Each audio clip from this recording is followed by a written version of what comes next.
प्रणाम आप सभी को। मेरा नाम रोशन है। दोस्तों, आज मैं आपके लिए लेकर आया हूँ मशहूर कथाकार जैनेंद्र कुमार जी की लिखी एक कहानी जिसका शीर्षक है पत्नी। तो आइए शुरू करते हैं कहानी का पाठ। शहर के एक ओर तिरस्कृत मकान, दूसरा तल्ला।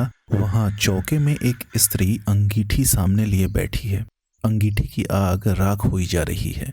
वह जाने क्या सोच रही है। उसकी अवस्था 20-22 के लगभग होगी। देह से कुछ दुबली है और संभ्रांत कुल की मालूम होती है। एकाएक अंगीठी में राख होती आग की ओर स्त्री का ध्यान गया। घुटनों पर हाथ देकर वह उठी। उठकर कुछ कोयले लाई। कोयले अंगीठी में डालकर फिर किनारे ऐसे बैठ गई मानो याद करना चाहती है कि अब क्या करूं। घर में और कोई नहीं है और समय 12 से ऊपर हो गया है। दो प्राणी घर में रहते हैं, पति और पत्नी। पति सवेरे से गए हैं कि लौटे नहीं और पत्नी चौके में बैठी है। सुनंदा सोचती है, नहीं सोचती कहाँ है, असल भाव से वह तो वहाँ बैठी ही है। सोचने को है तो यही कि कोयले न बुझ जाएं। वे जाने कब आ जाएंगे। 1 बज गया है। कुछ हो, आदमी को अपनी देह की फिक्र करनी चाहिए। और सुनंदा बैठी है, वह कुछ कर नहीं रही है। जब वे आएंगे तब रोटी बना देगी। वे जाने कहाँ कहाँ देर लगा देते हैं और कब तक बैठूं। मुझसे नहीं बैठा जाता। कोयले भी लहक आए हैं और उसने झल्लाकर तवा अंगीठी पर रख दिया। नहीं, अब वह रोटी बना ही देगी। उसने खींचकर जोर से आटे की थाली सामने खींच ली और रोटी बेलने लगी। थोड़ी देर बाद उसने जीने पर पैरों की आहट सुनी। उसके मुख पर कुछ तल्लीनता आई। क्षण भर वह आभा उसके चेहरे पर रहकर चली गई और वह फिर उसी भांति काम में लग गई। कालिंदी चरण पति आए। उनके पीछे पीछे 3 और उनके मित्र भी आए। ये आपस में बातें करते आ रहे थे और खूब गर्म थे। कालिंदी चरण अपने मित्रों के साथ सीधे अपने कमरे में चले गए। उनमें बहस छिड़ी थी। कमरे में पहुंचकर रुकी बहस फिर छिड़ गई। ये चारों व्यक्ति देशोद्धार के संबंध में कटिबद्ध थे। चर्चा उसी सिलसिले में चल रही है। भारत माता को स्वतंत्र कराना होगा और नीति अनीति, हिंसा अहिंसा को देखने का यह समय नहीं है। मीठी बातों का परिणाम बहुत देखा। मीठी बातों से बाघ के मुंह से अपना सिर नहीं निकाला जा सकता। उस वक्त बाघ मारना ही एक इलाज है। आतंक, हाँ आतंक। हमें क्या आतंकवाद से डरना होगा? लोग हैं जो कहते हैं आतंकवादी मूर्ख हैं, वे बच्चे हैं। हाँ, वे हैं बच्चे और मूर्ख। उन्हें बुजुर्गी और बुद्धिमानी नहीं चाहिए। हमें नहीं अभिलाषा अपने जीने की। हमें नहीं मोह अपने बाल बच्चों का। हमें नहीं गर्ज धन दौलत की। तब हम मरने के लिए आज़ाद क्यों नहीं हैं? जुल्म को मिटाने के लिए कुछ जुल्म होगा ही। उससे वे डरे जो डरते हैं। डर हम जवानों के लिए नहीं है। फिर वे चारों आदमी निश्चय करने लगे कि उन्हें खुद क्या करना चाहिए। इतने में कालिंदी चरण को ध्यान आया कि न उसने खाना खाया है न मित्रों को खाने के लिए पूछा है। उसने अपने मित्रों से माफी मांगकर छुट्टी ली और सुनंदा की तरफ चला। सुनंदा जहाँ थी वहाँ है। वह रोटी बना चुकी है। अंगीठी के कोयले उल्टे तवे से दबे हैं। माथे को उंगलियों पर टिकाकर वह बैठी है। बैठी बैठी सोनी सी देख रही है। सुन रही है कि उसके पति कालिंदी चरण अपने मित्रों के साथ क्यों और क्या बातें कर रहे हैं। उसे जोश का कारण नहीं समझ में आता। उत्साह उसके लिए अपरिचित है। वह उसके लिए कुछ दूर की वस्तु है। अस्पृहणीय, मनोरम और हरियाली। वह भारत माता की स्वतंत्रता को समझना चाहती है, पर उसको न भारत माता समझ में आती है न स्वतंत्रता समझ में आती है। उसे इन लोगों की इस जोड़ों की बातचीत का मतलब ही नहीं समझ में आता। फिर भी सच, उत्साह की उसमें बड़ी भूख है। जीवन की हौंस उसमें बुझती सी जा रही है, पर वह जीना चाहती है। उसने बहुत चाहा कि पति उससे भी कुछ देश की बात करे। उसमें बुद्धि तो जरा कम है, पर फिर धीरे धीरे क्या वह भी समझने नहीं लगेगी? सोचती है, कम पढ़ी हूं तो इसमें मेरा क्या कसूर है? अब तो पढ़ने को तैयार हूं। लेकिन पत्नी के साथ पति का धीरज खो जाता है। खैर, उसने सोचा उसका काम तो सेवा है। बस यह मानकर उसने कुछ समझने की चाह ही छोड़ रखी है। वह अनायास भाव से पति के साथ रहती है और कभी उनकी राह के बीच में आने की नहीं सोचती। वह एक बात जानती है कि उसके पति ने अगर आराम छोड़ दिया है, घर का मकान छोड़ दिया है, जानबूझकर उखड़े उखड़े और मारे मारे जो फिरते हैं, इसमें वे कुछ भला ही सोचते होंगे। इसी बात को पकड़कर वह आपत्ति शून्य भाव से पति के साथ विपदा पर विपदा उठाती रही है। पति ने कहा भी है कि तुम मेरे साथ दुख क्यों उठाती हो, पर यह सुनकर वह चुप रह गई है। सोचती रह गई है कि देखो कैसी बातें करते हैं। वह जानती है कि जिसे सरकार कहते हैं, वह सरकार उनके इस तरह के कामों से बहुत नाराज है। सरकार सरकार है, उसके मन में कोई स्पष्ट भावना नहीं है कि सरकार क्या होती है। पर यह जितने हाकिम लोग हैं वे बड़े ज़बरदस्त होते हैं और उनके पास बड़ी बड़ी ताकतें हैं। इतनी फौज, पुलिस के सिपाही और मजिस्ट्रेट और मुंस और चपरासी और थानेदार और वायसराय, ये सब सरकार ही हैं। इन सब से कैसे लड़ा जा सकता है? हाकिम से लड़ना ठीक बात नहीं है, पर यह उसी लड़ने में तन मन बिसार बैठे हैं। खैर, लेकिन ये सब के सब इतने जोर से क्यों बोलते हैं? उसको यही बहुत बुरा लगता है। सीधे सादे कपड़े में एक खुफिया पुलिस का आदमी हरदम उनके घर के बाहर रहता है। ये लोग इस बात को क्यों भूल जाते हैं? इतने जोर से क्यों बोलते हैं? बैठे बैठे वह इसी तरह की बातें सोच रही थी। सोच रही है, देखो अब 2 बजेंगे, उन्हें न खाने की फिक्र न मेरी फिक्र। मेरी तो खैर कुछ नहीं, पर अपने तन का ध्यान तो रखना चाहिए। ऐसी ही बेपरवाही से तो वह बच्चा चला गया। उसका मन कितना भी इधर उधर डोले, पर अकेली जब होती है तब भटक भटका कर वह मन अंत में उसी बच्चे के अभाव पर आ पहुंचता है। तब उसे बच्चे की वही वही बातें याद आती हैं। वे बड़ी प्यारी आंखें, छोटी छोटी उंगलियां और नन्हे नन्हे ओठ याद आते हैं। अटखेलियाँ याद आती है। सबसे ज़्यादा उसका मरना याद आता है। ओह, यह मरना क्या है? इस मरने की तरफ तो उससे देखा नहीं जाता।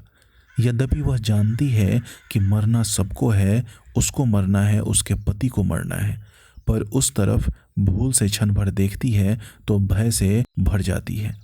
यह उससे सहा नहीं जाता। बच्चे की याद उसे मथ देती है।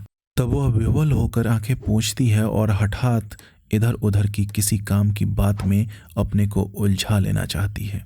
पर अकेले में वह कुछ करे, रह रहकर वही याद, वही मरने की बात उसके सामने हो रहती है और उसका चित्त बेबस हो जाता है। वह उठी, अब उठकर बर्तनों को मांज डालेगी, चौका भी साफ करना है। ओह, खाली बैठी मैं क्या सोचती रहा करती हूँ। इतने में कालिंदी चरण चौके में आए। सुनंदा कठोरता पूर्वक शून्य को देखती रही। उसने पति की ओर नहीं देखा। कालिंदी ने कहा, सुनंदा, खाने वाले हम 4 हैं, खाना हो गया?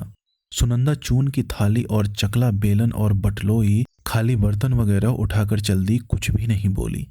कालिंदी ने कहा, सुनती हो, 3 आदमी मेरे साथ और हैं, खाना बन सके तो कहो, नहीं तो इतने में ही काम चला लेंगे। सुनंदा कुछ भी नहीं बोली। उसके मन में बेहद गुस्सा उठने लगा। यह उससे क्षमा प्रार्थी से क्यों बात कर रहे हैं? हंसकर क्यों नहीं कह देते कि कुछ और खाना बना दो, जैसे मैं गैर हूँ? अच्छी बात है, तो मैं भी गुलाम नहीं हूँ कि इनके ही काम में लगी रहूं। मैं कुछ नहीं जानती खाना वाना। और वह चुप रही। कालिंदी चरण ने जरा जोर से कहा, सुनंदा। सुनंदा के जी में ऐसा हुआ कि हाथ की बटलोई को खूब जोर से फेंक दे। किसी का गुस्सा सहने के लिए वह नहीं है। उसे तनिक भी सुध न रही कि अभी बैठे बैठे इन्हीं अपने पति के बारे में कैसी प्रीति की और भलाई की बातें सोच रही थी। इस वक्त भीतर ही भीतर गुस्से से घुट कर रह गई। क्यों, बोल भी नहीं सकती? सुनंदा नहीं बोली। तो अच्छी बात है, खाना कोई भी नहीं खाएगा। यह कहकर कालिंदी तैश में पैर पटकते लौट कर चले गए। कालिंदी चरण अपने दल में उग्र नहीं समझे जाते, किसी कदर उदार समझे जाते हैं। सदस्य अधिकतर विवाहित हैं। कालिंदी चरण विवाहित ही नहीं, वह एक बच्चा खो चुके हैं। उनकी बात का दल में आदर है। कुछ लोग उनके धीमेपन से रुष्ट भी हैं। वह दल में विवेक के प्रतिनिधि हैं और उत्पात पर अंकुश का काम करते हैं। बहस इतनी बात पर थी कि कालिंदी का मत था कि हमें आतंक को छोड़ने की ओर बढ़ना चाहिए। आतंक से विवेक कुंठित होता है और या तो मनुष्य उससे उत्तेजित ही रहता है या उसके भय से दबा रहता है। दोनों ही स्थितियां श्रेष्ठ नहीं है। हमारा लक्ष्य बुद्धि को चारों ओर से जगाना है, उसे आतंकित करना नहीं। सरकार व्यक्ति और राष्ट्र के विकास के ऊपर बैठकर उसे दबाना चाहती है। हम इसी विकास के अवरोध को हटाना चाहते हैं, इसी को मुक्त करना चाहते हैं। आतंक से वह काम नहीं होगा। जो शक्ति के मद में उन्मत्त हैं, असली काम तो उनका मद उतारने और उनमें कर्तव्य भावना का प्रकाश जगाने का है। हम स्वीकार करें कि उसका मद टक्कर खाकर चोट पाकर ही उतरेगा। यह चोट देने के लिए हमें अवश्य तैयार रहना चाहिए, पर यह नोचा नोची उपयुक्त नहीं। इससे सत्ता का कुछ बिगड़ता तो नहीं, उल्टे उसे अपने औचित्य पर संतोष हो जाता है। पर जब सुनंदा के पास से लौटकर आया तब देखा गया कि कालिंदी अपने पक्ष पर दृढ़ नहीं है। वह सहमत हो सकता है कि हाँ, आतंक जरूरी भी है। हाँ, उसने कहा, यह ठीक है कि हम लोग कुछ काम शुरू कर दें। इसके साथ ही कहा, आप लोगों को भूख नहीं लगी है क्या? उनकी तबीयत खराब है और इससे यहाँ तो खाना बना नहीं। बताओ क्या किया जाए, कहीं होटल चलें? एक ने कहा कि कुछ बाजार से यही मंगा लेना चाहिए। दूसरे की राय हुई कि होटल ही चलना चाहिए।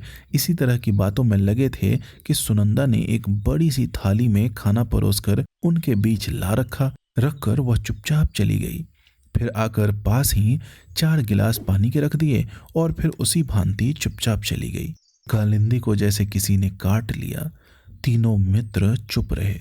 उन्हें अनुभव हो रहा था कि पति पत्नी के बीच स्थिति में कहीं कुछ तनाव पड़ा हुआ है। अंत में एक ने कहा, कालिंदी, तुम तो कहते थे खाना बना ही नहीं। कालिंदी ने झेप कर कहा, मेरा मतलब था काफी नहीं है। दूसरे ने कहा, काफी है, सब चल जाएगा, देखो कुछ और हो तो। कहकर कालिंदी उठ गया। अगर सुनंदा से बोला, यह तुमसे किसने कहा था कि खाना वहां ले आओ? मैंने क्या कहा था? चलो उठा लाओ थाली, हमें किसी को यहाँ नहीं खाना है, हम होटल जाएंगे। सुनंदा नहीं बोली। कालिंदी भी कुछ देर गुम खड़ा रहा। तरह तरह की बातें उनके मन में और कंठ में आती थी। उसे अपना अपमान मालूम हो रहा था और अपमान असह्य था। उसने कहा, सुनती नहीं हो कि कोई क्या कह रहा है? क्यों? सुनंदा ने मुंह फेर लिया। क्या मैं बकते रहने के लिए हूं? सुनंदा भीतर ही भीतर घुट गई। मैं पूछता हूं कि जब मैं कह गया था तब खाना ले जाने की क्या जरूरत थी? सुनंदा ने मुड़कर और अपने को दबाकर धीमे से कहा, खाओगे नहीं? एक तो बच गया। कालिंदी निरस्त्र होने लगा। यह उसे बुरा मालूम हुआ। उसने मानो धमकी के साथ पूछा, खाना और है? सुनंदा ने धीमे से कहा, अचार लेते जाओ। खाना और नहीं है? अच्छा लाओ अचार। सुनंदा ने अचार ला दिया और कालिंदी भी चला गया। सुनंदा ने अपने लिए कुछ भी बचाकर नहीं रखा था। उसे यह सूझा ही न था कि उसे भी खाना है। अब कालिंदी के लौटने पर ही जैसे उसे मालूम हुआ कि उसने अपने लिए कुछ भी बचाकर नहीं रखा है। वह अपने से रुष्ट हुई।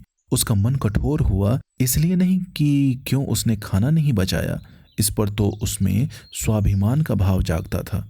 मन कठोर यूं हुआ कि वह इस तरह की बात सोचती ही क्यों है। छी, यह भी सोचने की बात है। और उसमें करवाहट भी फैल गई।